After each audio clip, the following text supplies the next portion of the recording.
Ang mga ulat naming binantayan. Ang tensyon sa Scarborough Shoal o Panatag Island. The Philippines is challenged. We are prepared to secure our sovereignty. At ang mga kaso ng corporal punishment sa Pilipinas. At paano ko magkapulis, puro panggigil. Nasok na para ko sa kamay.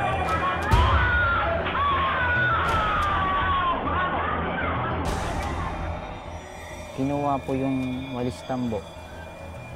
Yung walis tambo po na yun, yung handle niya po, yantok. Yun po yung ginamit ng mama ko pang hampas sa kapatid ko. Ito ang mas malawakang pagbabantay. Sa mga isyu ng pamahalaan at lipunan, Reporter's Notebook.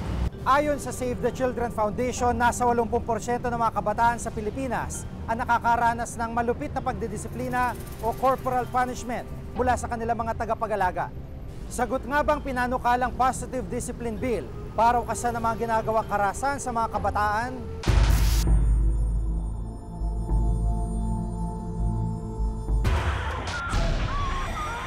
Noong nakarang buwan, isang cellphone video ay ikinagulat ng marami. Dito makikita ang isang babaeng nakatalikod at isang batang babaeng umiiyak na tatawagin nating Sinika. Maya-maya pa, hinampas ng kahoy ng babae ang bata sa iba't ibang parte ng katawan. Sa kabila ng pag-iyak at pagmamakaawa ng bata, hindi pa rin tumigil sa pananakit ang babae.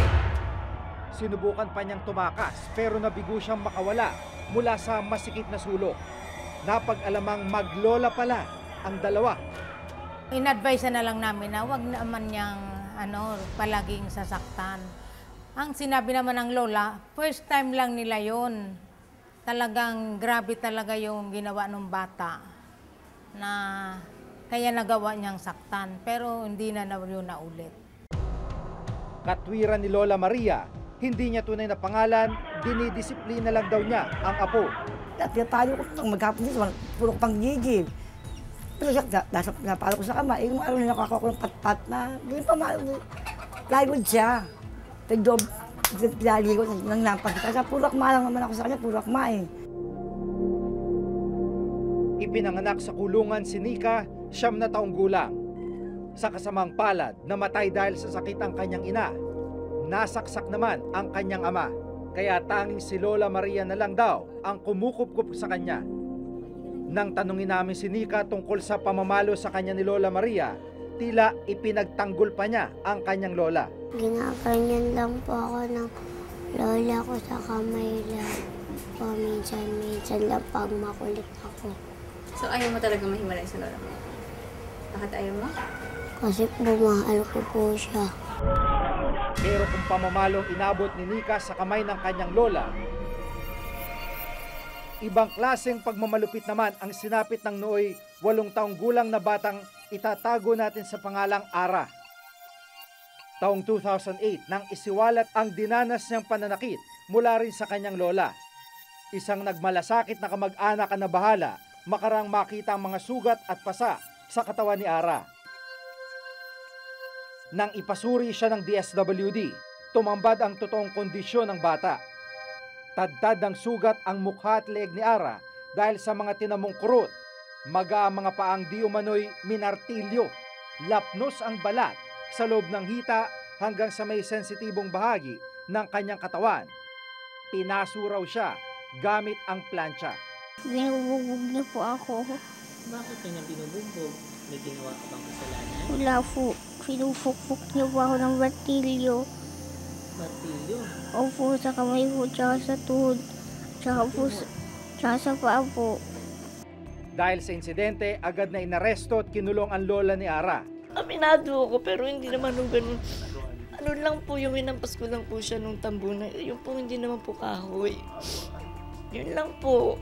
Pero makalipas lamang ang 1.5 taon, nakalabas ng kulungan si Lola Mila matapos iatras ang kaso laban sa kanya. Pinaninindigan niyang hindi niya sinaktan ng apo. Wala na akong doon, pero yung lang, siguro sinabi naman sa inyo niya. Pero yung paso niya, siyang may gawa nun. Dahil nagpaplansya-plansyahan siyang ganun.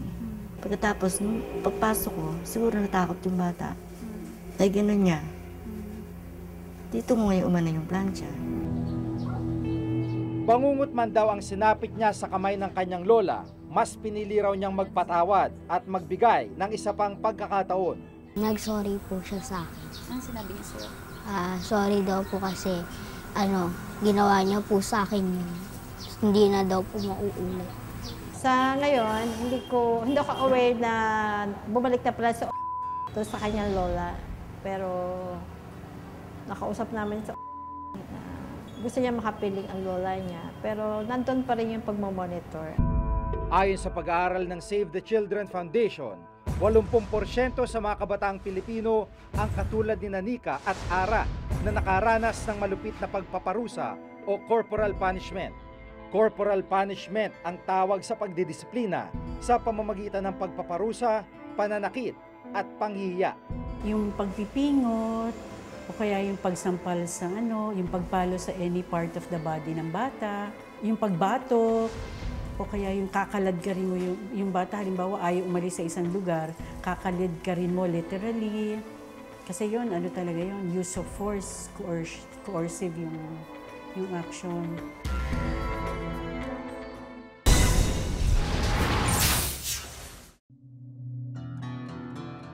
Kinuha po yung walis tambo. Yung walis tambo po na yun, yung handle niya po yantok. Yun po yung ginamit ng mama ko panghampas sa kapatid ko. Ngayong Miyerkules sa White Viper series ng Born to be Wild. Pagkatapos ng mahabang paghahanap. Nocturnal itong mga Batanes Pit Viper na ito. Kaya naghahanap tayo ng ganito sa gabi. Ang White Viper ng Batanes nagpakita na. Finally, nakakita tayo ng puti na Batanes Pit Viper. Mission accomplished na tayo.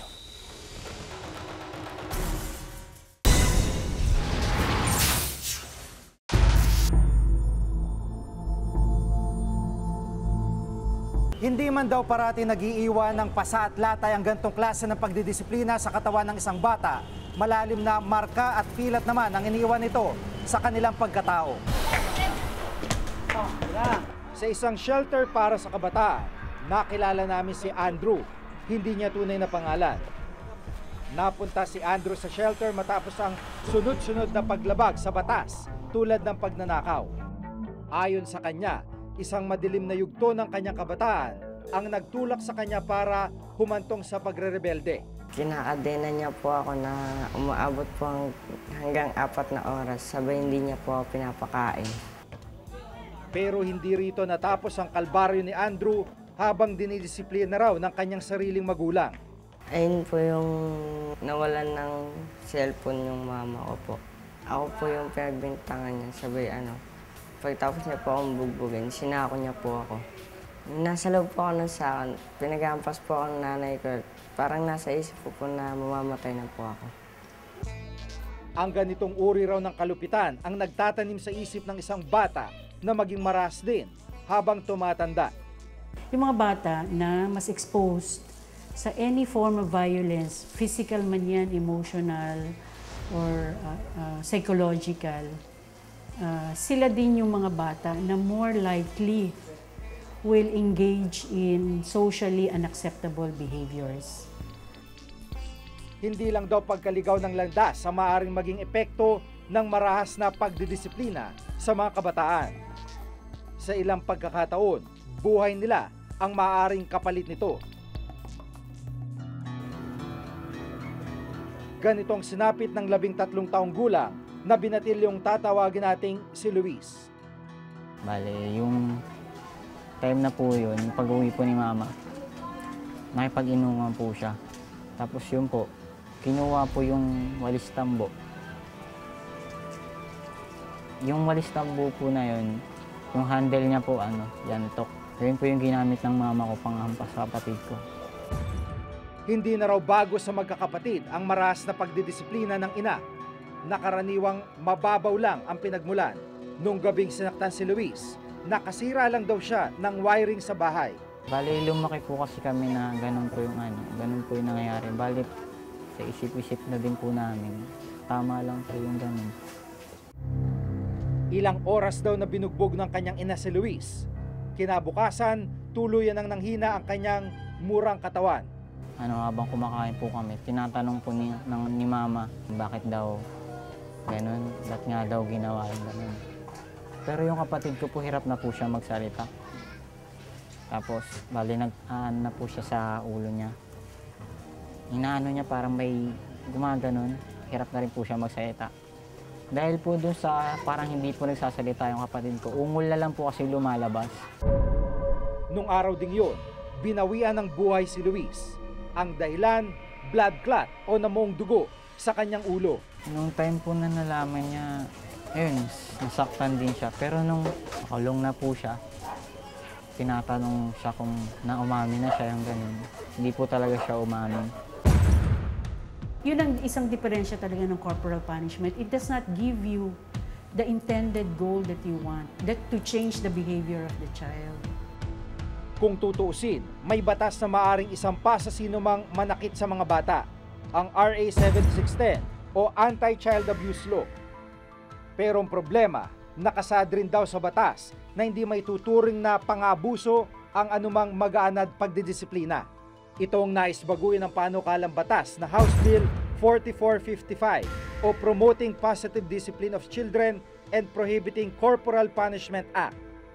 Mahigpit na ipinagbabawal nito ang anumang uri ng corporal punishment sa mga bata.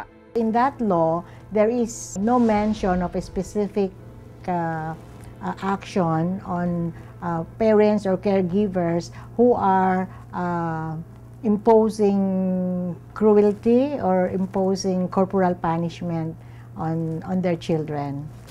6 na buwan matapos maipasa ang House Bill 4455 sa Kongreso, nakabinbin pa rin ito sa Senado hanggang ngayon. Bukod sa ipinapanukalang batas kontra pananakit sa mga bata, may mga grupo ring nagsusulong ng positive discipline tulad ng Philippine Educational Theater o PETA, ang positive discipline. Stage of play, it's called Rated PG, that speaks about the common relationship of adult and the child. After the play, we gave a one-day workshop. The one-day workshop aims to put into the open the issue of how do they look at it. Pero ang jumping board was the play. Marami raw simple pero epektibong paraan para gawin ito. Yung age-appropriate household chores, diba? Yung maghugas ka ng pinggan, maglinis ka ng kotse, basta age-appropriate sa kanila. That's one thing. You praise them. That's positive discipline. Mahalaga raw na sumailalim sa counseling ang sinumang nagbuhat ng kamay para masigurong hindi na masusundan pa ang anumang uri ng pagmamalupit. Sa ganitong paraan, sinusubukang ituwid ngayon ng mga lola ni Ara at Nika ang pagkakamaling minsan nilang nagawa sa mga apo. Ang mga bata ay may sariling karapatan. Tao rin yan. Hindi yan second class na human beings. May sarili silang karapatan. Kung kaya't kailangan tanggapin natin. Madali mang maghilom ang bawat paso, sugat at pasa mula sa pananakit at pagmamalupit. Maaring habang buhay na pilat ang magmarka sa murang isip ng bawat biktima ng corporal punishment. Hindi sapat ang masusing pagbabantay ng mga otoridad at mas maigting na pagpapatupad ng batas para masigurong ligtasan anumang uri ng pananakit ang mga kabataan. Higit sa ano paman, ang pangangalaga sa kapanganan ng mga musmos ay dapat na magsimula sa tahanan. Ako si Jigo Manicad at itong nakatala sa aking Reporter's Notebook. The Philippines is challenged. We are prepared to secure our sovereignty. Kung naging partido ka sa UNCLOS, tinatanggap mo yung mga compulsory dispute settlement mechanisms doon. It binds you, Ayaw ng China yon.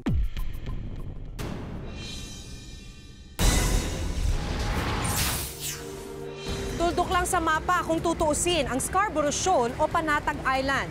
Pero sa mga nakalipas na araw, ito ang naging dahilan ng kauna-unahang standoff sa pagitan ng Pilipinas at ng China. Paano nga ba masusolusyonan ang dekada ng hidwaan?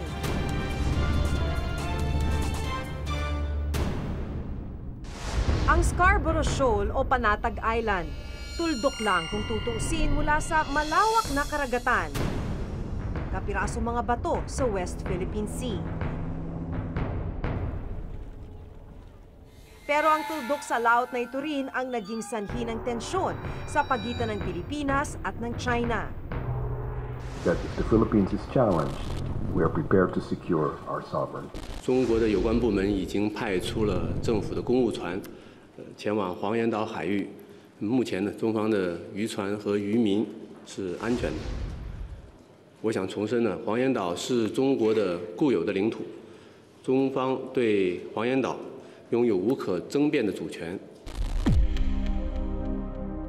Noong isang linggo na mataan ng Philippine Navy ang 8 Chinese fishing vessels sa Scarborough Shoal na may lulang toneladang endangered marine species gaya ng coral, giant clams at mga pating.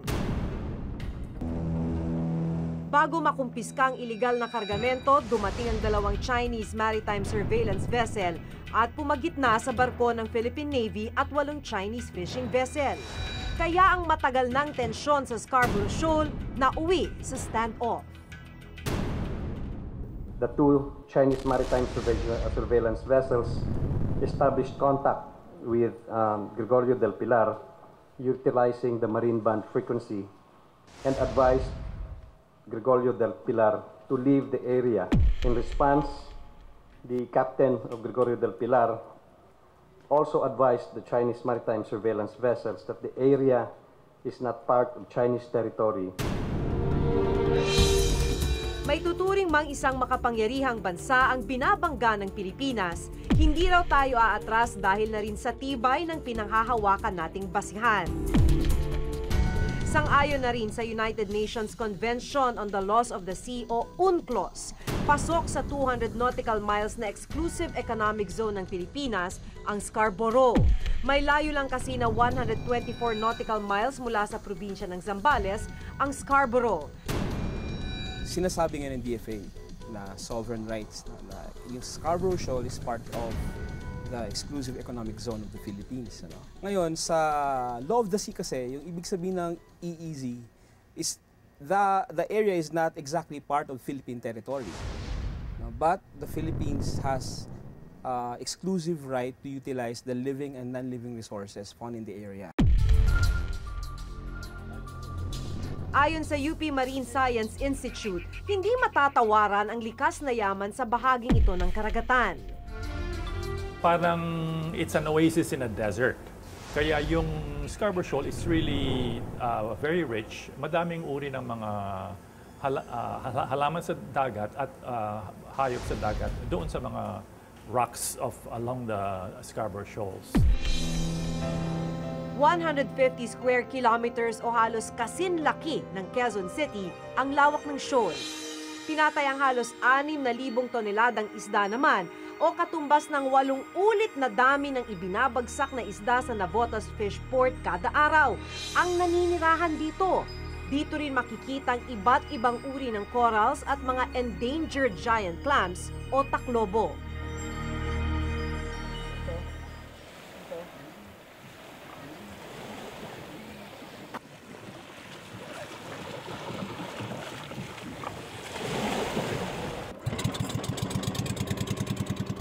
Ang mangingisdang si Nonong halos 20 taon nang lumalaot sa Scarborough o Carlboro kung tawagin nila.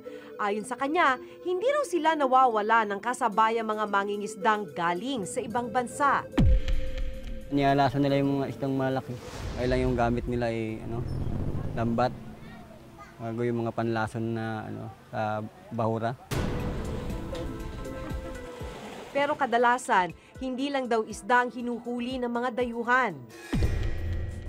Taklobo, yung mga magandang klaseng isda, kinukuha nila. Saka tumitira sila ng mga coral. Paano tinitira? Inaahon nila. But because it's a somewhat isolated shoal, there's a danger that if you take too much, that will take a very, very long time for the populations to recover. Or there's a possibility that they will come locally extinct. Hindi na babalik doon. Layunin ng Pilipinas na may pagtanggol ang ating teritoryo laban sa sinong umabuso rito. Pero sa kabila ng malinaw na karapatan ng Pilipinas sa Scarborough, tila nagpatuloy naman daw sa paggawa ng provocative acts ang China. Sa gitna ng negosasyon ng China at Pilipinas, noong Biyernes ay biglang umalis ang 8 Chinese fishing vessel, bit-bit ang iligal na kargamento.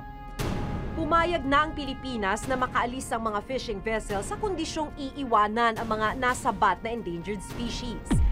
Hinaras rin daw ng Chinese vessel ang NY Sarangani, isang Philippine-registered boat na gumagawa ng archaeological research sa Scarborough. Kailan nila sinimulang harasin yung Sarangani? I think it happened, it was either Friday afternoon or Saturday. Yes. Tapos sir, wala naman tayong ginawang protesta doon. We just raised it to Ambassador Ma. Yes, because we are on a negotiation. But the harassment only meant pinapaalis. Pinapaalis, they were calling through radio contact. Radio contact. Umalis naman sir yung Sarangani. The Sarangani is still there. Ayon naman kay Attorney Romel Bagares ng Center for International Law, maaaring magsampa ng kaso ang Pilipinas sa UN International Tribunal on the Law of the Sea o ITLO. Kailangan talaga magsampa tayo ng kaso. Kung naging partido ka sa UNCLOS, tinatanggap mo yung mga compulsory dispute settlement mechanisms doon. Subject to certain exceptions. Kasi yung compulsory dispute mechanisms sa UNCLOS, binding and final yun eh. Kapag ka sinabi na natalo ka dyan, talo ka talaga at it binds you. Ayaw ng China yun. We have not thought of bringing this yet to the UN or a body under UNCLOS. But why not file a complaint under UNCLOS instead of a long-term solution? Ito na yung gawing solution. Yeah, this one is we're talking about a standoff in the here and now, which we believe we have to resolve as soon as possible. We cannot prolong this. That solution that you were thinking will take some time. Yes, we need to resolve this immediately. Sa kasalukuyan ay hindi pa rin natitinag ang dalawang panig. Stalemate ang taguri ng DFA. Ibig sabihin, walang kumukurap sa dalawang bansa. Pero giit ng political analyst na si Clarita Carlos, pumepwesto man ang China, hindi raw nito magagawang magsimula ng isang shooting war. Walang may gusto ng shooting war. No, ang China, tinitindahan tayo niya. I mean, mula sa dulo ng buhok natin hanggang sa kuko natin, puro made in China ang suot natin, di ba? It's not in the interest of China to have us in their bad books, di ba? Interest niya magtinda. They need everyone. Okay? Dami-dami nating uranium, hindi ba nagtatatag siya ng nuclear plant? Kailangan niyan uranium natin, di ba? Ang nakadiscover na tayo ng oil sa Tawi-Tawi. Ang dami nating mga ores na kailangan niya, gold, iron, bauxite. Madami siyang kailangan sa atin. Marami din tayong kailangan sa kanya, di ba? Nagpahayag na rin ang Pangulo na sa diplomatikong paraan pa rin niya gustong masolusyonan ang tensyong ito. Sinasabi naman ng China na let us resolve it through consideration of the international laws that govern such situations. At agree naman sila, kabahagi din yung UNCLOS, pareho tayo signatory sa UNCLOS. Wala naman siguro makikinabang magkakaroon ng pagdanap ng dahaska dyan. Kanina, nagpahayag na ang DFA na magsasampa na ng kaso sa International Tribunal on the Laws of the Sea ang Pilipinas laban sa China.